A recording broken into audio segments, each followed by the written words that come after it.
રાજકોટ જિલ્લાના ધોરાજી દુષ્કર્મના કેસમાં 20 વર્ષની સજા સંભળાવતી ધોરાજી સેશન્સ કોર્ટ આરોપી અક્ષય ઉર્ફે અક્કી હીરામણ પવાર નામના આરોપીને દુષ્કર્મના કેસમાં સજા અપાઈ।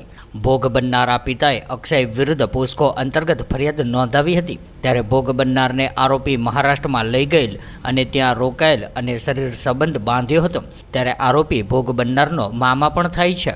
Dhoraji sessions court additional district જજ અલી હુસૈન મહેબૂબા શેખ સાહેબ દ્વારા આરોપીને 20 વર્ષની સજા તથા દંડ ફટકારવામાં આવ્યો। નમસ્તે, હું Kartikeya Manojbhai Parekh, additional public prosecutor, sessions court Dhoraji.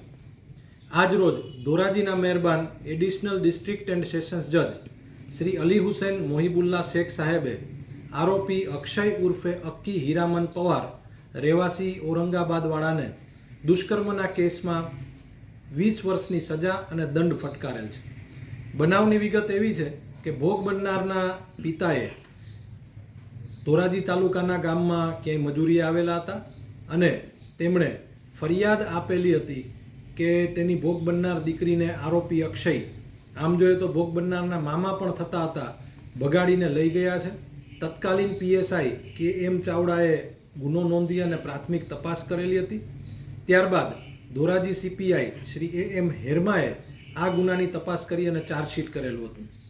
આરોપી તરફે મુખ્ય બચાવ એવો લેવામાં આવેલ કે ભોગ બનનાર અને આરોપી સાથે પ્રેમ સંબંધ હતા, લગ્નની વાત હતી, પરંતુ ભોગ બનનારના પિતાને લગ્ન પોતાની બેનના દીકરા સાથે કરવા હોય એટલે ખોટી રીતે ફસાવી દીધેલ છે અને ખોટી ફરિયાદ કરેલ છે।